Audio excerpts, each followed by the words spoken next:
Bismillah ar-Rahman ar-Rahim, salam alaikum wa rahmatullahi ta'ala wa barakatuhu. Que la paix soit avec vous, où que vous soyez, qui que vous soyez. Soyez heureux, soyez bénis, soyez, Inch'Allah, ouverts à cet espace qui s'appelle la vie, pour la comprendre et mieux la gérer. Et je souhaite de tout mon cœur le bonheur à tout le monde, ainsi que vos enfants, votre entourage et tout ce que vous possédez. Et sachez que ce que vous possédez est éphémère, mais ce que vous pouvez posséder et garder, c'est cette compréhension des choses. Peu importe où on arrive à un certain stade de compréhension, on n'a jamais compris. Toujours, on cherche à comprendre. Comme dit notre prophète, alayhi salatu salam, cherchez la vérité. C'est à vous de la chercher. C'est pas à moi de vous l'enseigner. C'est à vous de la chercher. Moi, je vous montre le trajet parce que c'est mon devoir de guide spirituel. C'est tout. Je n'ai aucun pouvoir sur vous. Bien.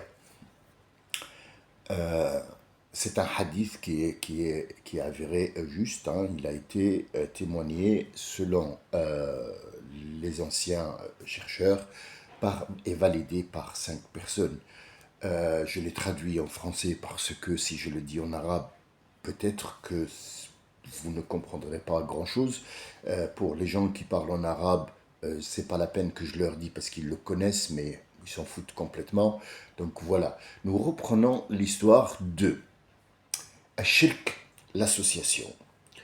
Avant de passer au deuxième, qui est les parents, le deuxième haram, qui est les parents, nous avons, je pense, compris où est le haram, l'illicite dans l'association. Mais notre ami, les 7 terres hexagonales, nous a posé une question et il a tout à fait raison. Je pense que c'est légitime. Mais après la 5e question, mon ami, je pense que tu es tenace, c'est vrai. Tu veux la vérité, c'est vrai. Tu veux comprendre le mot et aller au-delà de ce qu'on te dit, allez, tu le prends. Ça me plaît énormément parce que tu cherches. Mais si on te donne une vérité qui est là, qui est devant toi, qui ne cherche, c'est-à-dire, il y a de la recherche encore. Il y a beaucoup de recherche encore dans Shirk. On en peut terminer Shirk. Shirk, il y a même dans ce qu'on va manger, c'est-à-dire qu'on va attaquer le haram, l'illicite dans ce qu'on va manger, et il y a les sacrifices qu'on donne à un autre Dieu. Donc Shirk, il est aussi dans les autres haram. Il est dedans. Tout est lié, comme j'ai dit, c'est une araignée. C'est une araignée, une toile d'araignée qui est liée ensemble. Il n'y a pas truc. Mais l'association ne concerne pas le prophète, alayhi salam. La question que tu as posée, comment tu dis que si on associe quelqu'un à Dieu, c'est shirk, et tu nous dis que le témoignage, il dit ou Muhammad Rasulullah. Alors, je vais te l'expliquer. Tu nous tends une perche pour que je puisse te donner le sens. Peut-être que tu lis pas en arabe, je vais te la traduire comme il le faut, et les autres en bénéficient aussi. Il n'y a jamais eu d'association Muhammad et Allah, jamais de la vie, au grand jamais, avec des preuves à l'appui. C'est pas juste le mot, c'est juste la suite. Tu vas comprendre. Après, il faudra qu'on passe si vous voulez, à la deuxième, c'est les parents, parce que sinon je deviens professeur et ça m'angoisse un petit peu. Je suis pas professeur, je discute seulement. Après, si on chipote trop, ça devient des leçons quotidiennes et peut-être que ça me gênerait quelque part de prendre le rôle de professeur ou de imam, ce que je n'aime pas et je fuis de toute mon âme et de tout mon être. Bien. Parce que c'est une responsabilité. Bien. Alors, Ash-shahada, déjà, juste le nom que tu m'as donné, la nomination, le mot que tu as utilisé est faux. Ce n'est pas Ash-shahada, mais Ash-shahadatan, deux Shahadaten, deux, pas une. Pas une. D'accord. C'est le mot qu'on doit prononcer pour rentrer dans l'islam. Qu'est-ce que rentrer dans l'islam? Ça veut dire je capitule. Et pour capituler à ce Dieu, il faut d'abord que je le reconnais comme étant Dieu unique. Il n'a pas d'associé ni en être humain, ni en pierre, ni en rien du tout, absolument, ni en idéologie. Ashhadu an la ilaha illallah. Wahdahu la sharika lah, ça c'est le premier témoignage et c'est la première shahada, parce qu'ils sont deux et complètement séparés, ils n'ont aucun rapport l'une avec l'autre, sauf que une complète l'autre dans le shahada et non pas dans le physique. C'est pas deux objets qui se complètent, non. C'est dans, c'est dans la compréhension de la chose. Écoute bien. Allah, la ilaha illahu, c'est répété, c'est tous les prophètes, Rasoul salam, le prophète lui-même dit que tous les prophètes qui sont venus pour un seul mot. La ilaha illallah, il n'y a pas d'autre Dieu, il n'y a pas d'autre divinité que ce Dieu-là, qui s'appelle Ar-Rahman, Ar-Rahim, Al-Malik, Al-Quddus, Al-Salam, Al-Muhaymin, Al-Aziz, Al-Jabbar, Al-Mutakabir, Allah a choisi un élu pour lui apporter ce mot, pour lui donner ce mot qu'il apporte lui sur sa responsabilité. Comme étant, et je ne veux pas manquer de respect au prophète, comme étant un facteur, un vecteur, ça irait mieux pour ne pas rentrer dans, je dis des mots qui ne vont pas au prophète et à sa grandeur d'âme et sa grandeur comme étant un être humain. Donc la première shahada, c'est reconnaître qu'il n'y a qu'un seul Dieu unique. Rien ne lui est associé. Mais sans le complément,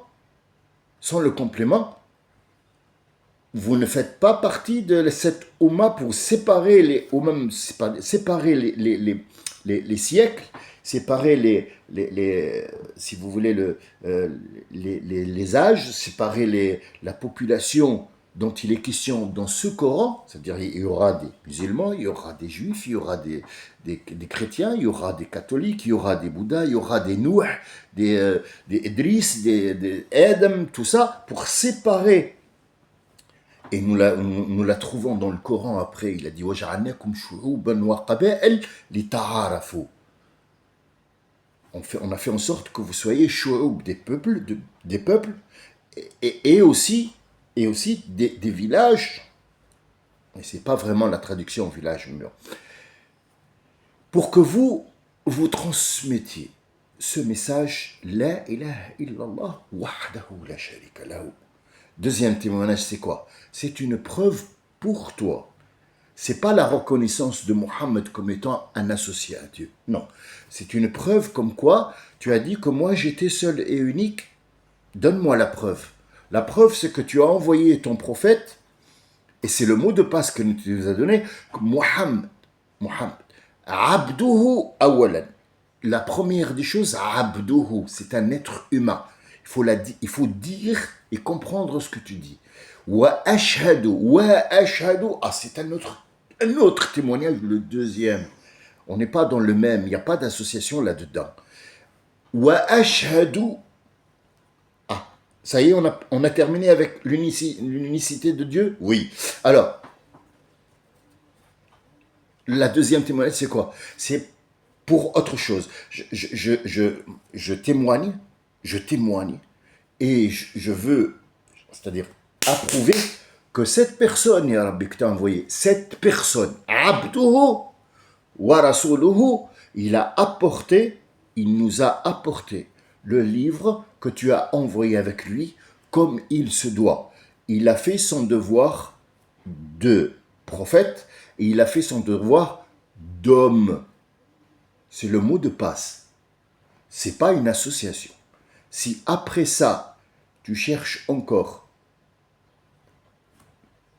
des autres trucs, il va te dire, il va arriver dans certains, par exemple dans ce passage, ma atakumur rasulu fakhudhuhu wa ma nahakum anhu fantahu. C'est une preuve encore dans le Coran pour qu'ils te disent que Mohammed ne donne pas le haram et le halal. Il n'a rien à voir avec un Dieu. Comment ça? Il a dit ce que Mohammed vous a apporté, prenez-le. Vous a apporté, non pas vous a donné. Vous a donné, c'est mon associé. Non, vous a apporté de ma part à moi. Donc il ne peut pas être mon associé, il ne peut être que, il travaille chez moi par exemple. Si on parle un langage facile, il travaille pour moi, je l'ai envoyé. Il ne peut pas être patron. Il travaille pour moi, c'est moi qui l'ai envoyé. Ouais, je peux le virer à n'importe quel moment. Et d'ailleurs, il va te le redire encore une fois. Mohammed, wa ma Mohammed illa, comme tout le monde. Et il lui dit, tu vas mourir et ils vont mourir. Comment il peut tuer son associé? Dis-moi. Si c'est un associé, c'est un Dieu. Tu comprends? À chaque fois dans le Coran, il faut toujours chercher le détail qui approuve ce halal et ce haram. Donc il a dit, chaque chose que Mohammed vous apporte, prenez-la parce qu'elle vient de moi. Mais s'il vous dit, il vous rappelle, et il vous dit de ne essayer de ne pas faire, nahakum, ça veut dire, il te dit, essaye de ne pas faire ça et ça. Mais il haram, non. C'est là, c'est le verset. Donc si après ça, tu me dis que ashhadu an la ilaha illallah, wahdahu la sharika lahu, wa ashhadu anna Muhammad Rasulullah, c'est shirk. Là, je pense que tu penses comme un chiite, et là, tu me donnes beaucoup d'indices que tu fais partie d'une secte. Voilà. Donc, déjà, shirk, on est d'accord. Shirk prend beaucoup de visages, mais shirk, c'est que tu n'associes personne ni rien à Dieu.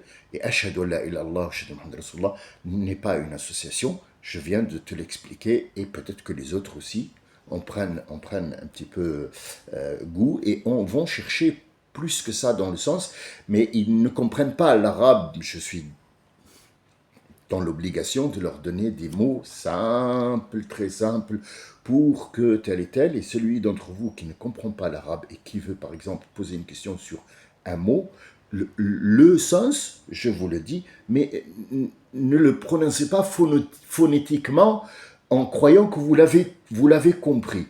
Parce que ce que je viens d'expliquer sur shirk, il n'est rien comparé au sens qu'il y a dedans. Je ne peux pas vous donner tout ça. Il faut absolument avoir d'abord le mot clé pour rentrer après, imaginer d'autres choses. Ne croyez pas que vous ne parlez pas en arabe, donc vous ne comprenez pas. Non, non, non, vous comprenez très bien, mais il faut que la personne qui vous traduise vous mette sur un chemin bien spécial, et le seul qui peut vous mettre sur le chemin, c'est Dieu, c'est pas ces personnes, c'est vous-même en fait. Si vous le voulez, vous le pouvez. Si tu le veux pas et tu veux chipoter, tu chipoteras quand même. Mais trop de chipotage, ça fait beaucoup de chipotage. Voilà. Donc le deuxième haram concerne les parents. Qu'est-ce qu'il y a de haram dans les parents? C'est quoi l'illicite dans les parents quand il dit wal walidaini?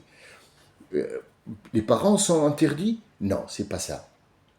Ce qui est interdit officiellement, c'est manquer de respect à tes parents. Ça, c'est haram. Ça s'appelle en arabe littéraire al-uquq et l'arabe coranique aussi. Je sais que la prononciation est un petit peu dure, mais c'est uquq. Aqqa ya'uqu aqqan. Al-aqqu, c'est sortir pour manquer de respect à tes parents et puis leur coller une réputation, une mauvaise réputation, pour que les gens les maudissent. Ça, c'est complètement interdit. Alors, après vient le détail. Ce détail-là va venir pour te montrer où s'arrête le haram et où on peut aussi avoir notre droit à la chose. Bien. Al-haram, c'est que tu les insultes ou tu leur manques de respect. Où je trouve ça? Dans Luqman, la sourate Luqman. Elle est très facile à retrouver. Luqman, le sage, va dire à son enfant les deux haram qui puissent les pires, et puis après il va lui donner autre chose. Bien. Al-haram, c'est que tu manques de respect à tes parents en les insultant ou en faisant en sorte que tu les mènes dans la fatigue totale de la vie. En prison, tués, massacrés, violés, et tout ça, ils prennent eux sur leur nom à eux, tu es là à massacrer leur nom, et en plus, tu les as maltraités. Après, il vient le détail. ولا تقل لهما أفا ولا تنهرهما وقل لهما قولا كريما. Si l'un d'eux. Pourquoi l'un d'eux? Parce qu'il pourrait qu'il y ait la mort qui sépare l'un de l'autre. Dieu a prévu aussi dans le haram, il y a des choses que tu dois accepter, comme par exemple perdre l'un de tes parents. Il te dit dans la même phrase que ce ne sont pas des gens que où tu dois te prosterner. Tu as compris? Regarde le sens. Il est là, mais tu ne le vois pas. Il faut que quelqu'un te dise, regarde bien, ouvre les yeux, regarde là, il y a une tache dans le mur. Ah, tu vas plus voir que ça. Donc en fait, il te dit, et les parents ne prennent pas une position Dieu et après les parents. C'est pas ça du tout. Et c'est ce que on nous a indulté. Que si les parents ils sont contents, tu vas au paradis. Si les parents ils sont pas contents, tu vas pas au paradis. Donc si je comprends bien, Katy Perry, ses enfants, si elle est contente d'eux, ils vont au paradis. Gaga aussi, et puis Trump, s'il est content de ses enfants, ils vont au paradis. C'est un parent, c'est pas un parent. Tu vois, en fait, il te donne même une explication sur cette vie-là qu'on vit là maintenant, de maintenant. Pourquoi peut-être que notre ami ou mes amis qui m'écoutent, ils vont me dire, oh, mais tu donnes toujours des exemples. Mais oui, tout est un exemple, il te faut une image concrète pour que tu puisses comprendre le mot et son sens. C'est l'image. Al-Sama, wal-Absar, wal-Af'ida. Ils sont liés les trois. Il te faut, je l'ai expliqué l'autre fois, Ayn al-Yaqin, wa Ilm al-Yaqin, wa Haqq al-Yaqin. Si tu n'as pas ces trois-là, il n'y a pas de compréhension. Oui, tu fais partie des fous. Mais si ça complète ça et ça, ici, là, il a dit que ça et ça, c'est bon, ça ne peut être que bon. Après, il faut toujours comprendre une logique. Il va nous dire pourquoi les parents ils prennent une place comme ça. Parce que d'abord, déjà, il te faut une source. Si tu n'as pas de source, tu n'as pas de parents, il y a un manque. Et si tu as un manque, c'est que tu vas faire des conneries. Si tu ne vas pas croire, tu vas dire, ouais, moi je viens de nulle part. Ah, il te faut d'abord un lieu, un ancrage. Déjà, l'ancrage. Si tu as un ancrage, bah, tu crames pas chez toi quand même. Tu chies pas sur ton divan. Tu casses pas tes objets. Ah, d'accord. Mais si tu les casses, bah, si tu les casses, on va te les enlever parce que tu n'es pas digne. On va te mettre dans un asile de fou. D'accord. Donc déjà, c'est important. Oui, c'est important de ne pas d'avoir une descendance. Donc cette descendance, il faut que tu portes le nom de ton grand-père et tu les honores et ainsi de suite. Bien. Après, il y a aussi l'histoire s'ils arrivent. S'ils sont encore vivants, et l'un d'eux est encore vivant, et que tu l'acceptes chez toi, fais très attention de ne pas le mettre dans un iPad ou de le délaisser ou de lui dire tiens, mais tu ne sers à rien, tu es devenu vieux. N'oublie pas que ta maman, et il incite sur la maman, elle t'a apporté, elle t'a. Et après, il reprend dans un autre verset, il dit que si jamais les parents venaient à te dire de faire quelque chose que Dieu ne t'a pas dit de faire. Regarde, il va reprendre pour te dire que les parents, c'est pas une association et c'est pas aussi non plus un étage dessous si les parents ils sont d'accord. Non, il va reprendre ça parce que c'est lui qui nous a créés, il sait très bien comment ça va se passer, c'est ce que nous a indiqué. Si les parents ils sont contents, ça va. Donc en fait, c'est un shirk puisqu'il laisse tomber Dieu et il va dire ouais, ma mère elle a fait doigt, pour moi c'est bon. C'est la maman. Comme celui qui va chez le prêtre, il dit oui mon fils, je prends sur moi. Non mais t'as pas à prendre sur toi. C'est moi qui a fait, c'est moi qui prends, c'est pas ma mère qui doit demander, parce que ma mère, si elle demande, elle demandera par l'émotion et non pas par la logique. La logique dit que si jamais il t'amène à dire ou à faire quelque chose qui est hors la loi de Dieu, ne les suis pas, mais ne les insulte pas. Tu leur diras gentiment que tu n'es pas d'accord avec eux. Voilà ce qu'il te demande. Où est le haram ici? Le haram, c'est que tu les insultes et tu craches dessus. Cracher dans le sens philosophique, pas cracher comme ça. Mais la taqul lahuma uffan. Quand on dit off, généralement, c'est qu'on a ras-le-bol de quelqu'un. On dit tu me saoules, tu me saoules, tu me saoules. Ah, là, si tu dis ça à tes parents, c'est haram. Mais tes parents ne te feront pas rentrer au paradis, ils ne te feront pas rentrer en enfer. En enfer, ils peuvent t'envoyer en enfer si tu crois que tes parents ont une association quelque part avec Dieu. Tu vois, l'association nous suit même dans le deuxième haram. Toujours, cette association, elle suivra à fur et à mesure des 14 interdictions. Toujours, il y a quelque chose comme étant shirk. Le premier, c'est le plus dur. Pardonne pas parce qu'il est dans toutes les interdictions et tu verras comment à fur et à mesure. Donc ça, c'est les parents. Il ne faut pas les prendre comme étant Allah, Dieu, et puis après les parents, non. Il faut les respecter en tant que ta source, là d'où tu viens. Il s'appelle Ar-Rahim. Ar-Rahim vient du Ar-Rahman. Il te dit, c'est moi qui a donné naissance à tes parents pour qu'ils puissent te donner naissance. Alors respecte cette source. Si tu ne les respectes pas, c'est que tu ne m'as pas respecté. Et donc ce haram-là, il est éternel. Il ne faut pas tel et tel. Le signe de la fin des temps, c'est quand les gens manqueront de respect à leurs parents, et c'est ce qu'on voit aujourd'hui, donc c'est à peu près ça. Mais il ne faut pas les prendre comme étant des divinités. Ça, c'est le deuxième haram. On en a parlé, on est fini. Maintenant, on va chercher autre chose. Après, ce sont aller chercher le détail, comment il faut être avec ses parents, et ainsi de suite. Vous allez trouver tout ça dans le Coran. À fur et à mesure que vous lisez, il va vous donner des exemples sur la vie, et chacun se retrouve ses parents. Il n'y a pas une seule personne qui lit le Coran qui ne se retrouve pas dedans s'il fait attention. Il est dedans. Il est dedans. Son exemple de vie, tout ce qui souffre ou il ne souffre pas, il est gâté ou pas, il est bien ou pas, il le trouvera dans ce Coran. Mais je ne peux pas vous dire où vous êtes puisque vous êtes unique dans votre genre. Donc votre situation ne ressemble pas à une autre situation. Il faut juste aller chercher ça. Si vous ne pouvez pas lire le Coran et aller chercher parce que la traduction est moche, confiez-vous à ce qui est logique et ce qui ne l'est pas. Vous prenez, par exemple, on dit que, ouais, si mes parents ils sont contents, donc il va y avoir devant moi, les portes vont s'ouvrir.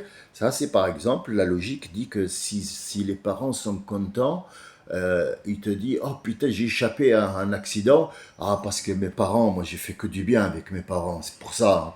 C'est pour ça, Allah Rabbi, parce que j'ai fait... Ça, c'est une association. Parce que c'est les parents qui décident est-ce que tu fais un accident ou pas. Il faut faire attention à ça. Voilà, donc ça, c'est Ashirk. Je n'irai pas plus loin aujourd'hui parce que, comme convenu, et que j'ai donné ma promesse, et la promesse elle-même, c'est un haram, on va y arriver, la promesse, tenez vos promesses. Donc voilà, Shirk. La deuxième, c'est les parents. Inch'Allah, on passe à la troisième, Inch'Allah. Si j'ai le temps aujourd'hui, je ferai la troisième et peut-être en même temps la quatrième, pourquoi pas. Mais on verra comment ça se présente. 23 minutes, je pense que ça suffit. Et puis on se verra, Inch'Allah, bientôt. Salam alaikum wa rahmatullahi wa barakatuh.